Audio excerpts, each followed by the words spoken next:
ಕೊಟ್ಟೆ, ಆದರೆ 10,000 ದುಡ್ಡು ತರುವರೆಲ್ಲಿಂದ?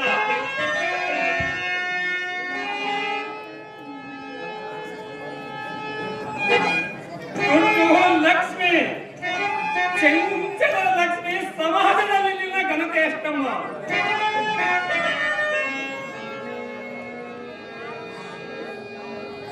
ಜನವೊಂದನ್ನು ನೋಡುವುದಲ್ಲದೆ ಜನ ನಾವನನ್ನು ನೋಡಲು. ಎಲ್ಲರೂ ನಿನ್ನಂತೆ ಕೈ ಚಾಚಿ ನಿಂತಿರುವುದರಿಂದಲೇ ನೀನು ಒಬ್ಬರ ವಶೆಯಾಗದೆ ಎಲ್ಲರಲ್ಲಿ ಉರುಳುತ್ತಿರುವುದರಿಂದಲೇ ಕವಿಯು ನಿನಗೆ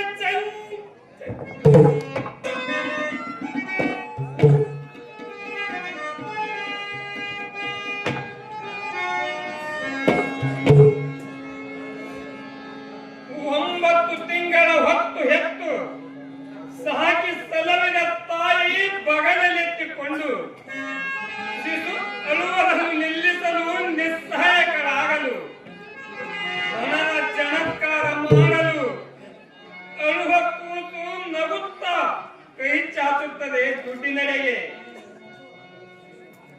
ಅಂದಾಗ ನೀನಿಲ್ಲದೆ ಸಮಾಜದಲ್ಲಿ ಸ್ಥಾನವಿಲ್ಲಮ್ಮ. ನಿನ್ನನ್ನು ಆರಾಧಿಸುವಷ್ಟು ಇನ್ನಾವ ದೇವತೆಗಳಿಗೂ ಬೆಲೆ ಇಲ್ಲ.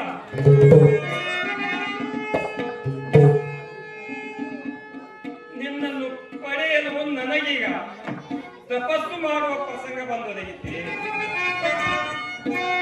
ಇಲ್ಲ, ಈ ಸಮಾಜದಲ್ಲಿ ನನ್ನಂತವನಿಗೆ ಸಾಲ ಕೊಡುವರೇ ಬೇಡ ಬೇಡ. ಇರುವುದೊಂದು ಮನೆ ಮಾರಿಯಾದರೂ ನನ್ನ ತಂಗಿಯ ಮದುವೆ ತಲು ವಿಜೃಂಭಣೆಯಿಂದ ಮಾಡಲೇಬೇಕು.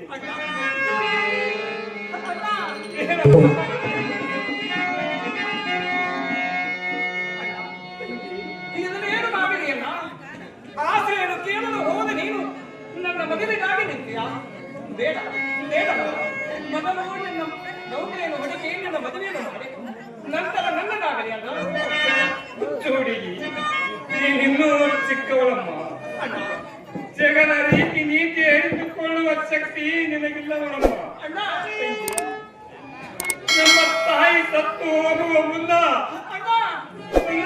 ಕರೆದು ಬಹು ಸುಧಾಕರ, ನಾನು ತಾಯಿವೆ, ನನ್ನ ಮಗಳನ್ನು ನಿನ್ನ ಕೈಯಲ್ಲಿ ಕೊಟ್ಟಿರುವೆ, ಅವಳ ಚಿಂತೆಯಿಂದಲೂ ಎಂದು ಹೇಳಿ ನನ್ನಿಂದ ವಚನ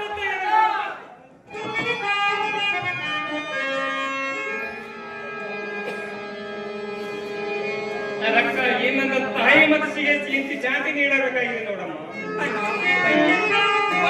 20,000 ಹಣ ಎಲ್ಲಿಂದ ತರುವೆಯಲ್ಲ? ಇರುವುದೊಂದು ಮನೆ ಮಾಡಿ ನಿರಾಶ್ರಿತನಾಗುವೆಯ? ಮೊದಲು ನಿನ್ನ ಮದುವೆಯಾಗಲಿ, ನನ್ನ ಅತ್ತಿಗೆಯವಳು ನೀನು ನಡೆಯುವುದನ್ನು ನಾನು ನೋಡಬೇಕಾಗಿದೆಯಲ್ಲ. ಹೇಳಬೇಡಮ್ಮ ತಂಗಿ, ಹೇಳಬೇಡ. ಇರುವುದನ್ನು ಮನೆ ಮಾಡಿ ಆದರೂ ಹಣ ತರುವೆ. ನನ್ನ ತಂಗಿಯ ವರದ ಹತ್ತನ ತಲೆಯೇನಿದ್ದರೆ ಇಂಥ 10 ಮನೆಯ ಮತ್ತೆ ಗಳಿಸಬಹುದಮ್ಮ. ಇದೋ ಮನೆ ಮಾರಿಯಾದರೂ ಹಣದ ಕೊರತೆ ಯಾದರೆ ಮನೆ ಮನೆ ತಿರುಗಿ ದಿಕ್ಷೆ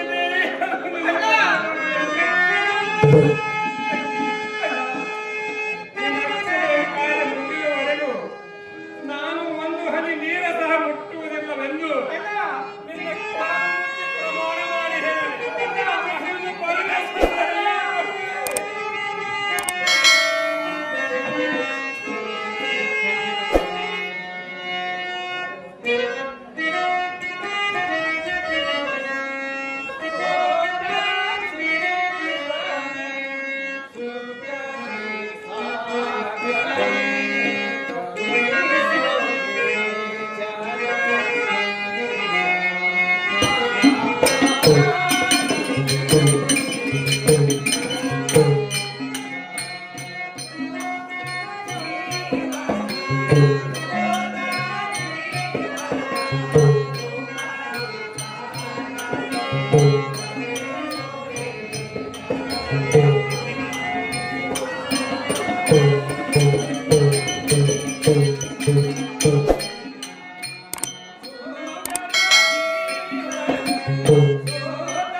ವರದಕ್ಷಿಣೆ ವರದಕ್ಷಿಣೆ ಪರರ ಮಕ್ಕಳವರು ಪರದೇಶಿಯಾಗಿ ಮಾಡುವ ಈ ರಕ್ಕಸತನವನ್ನು ಧ್ವಂಸ ಮಾಡುವರಿಲ್ಲವೇ?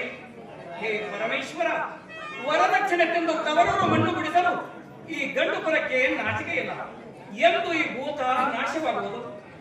ಮದುವೆಯಾಗುವ ಹೆಣ್ಣು ಕಂಡು ಒಂದಾಗಿ ಬೆನ್ನು ಹತ್ತಿದಾಗ ಈ ಭೂತ ನಾಶ.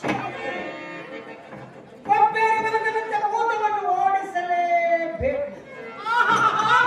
ಯಾವ ಭೂತ? ಯಾರ ಭೂತ? ಏ ಅಶೋಕ, ನಿನ್ನ ಹೆಂಡತಿ ಎದುರಿಗೆ ಭೂತ ಬೇಕಿಯಾ? ನಿನಗೆಲ್ಲವಮ್ಮ, ನಿನಗೆಲ್ಲ. ಏ ಗಂಡನೇ, ಮೊದಲ ಮದುವೆಯನ್ನು ಗಂಡನನ್ನು ಕೈಯಲ್ಲಿ ಚಲ್ಲಾಡಿಸಿವೆ. ನಡೆ ಒಳಗೆ, ನಡೆ ಒಳಗೆ. ಏ ಅಶೋಕ, ನಿನ್ನ ಹೆಂಡತಿ ಎದುರಿಗೆ ನನಗೆ ಭೂತ ಬೇಕಿಯಾ? ನಿನಗೆ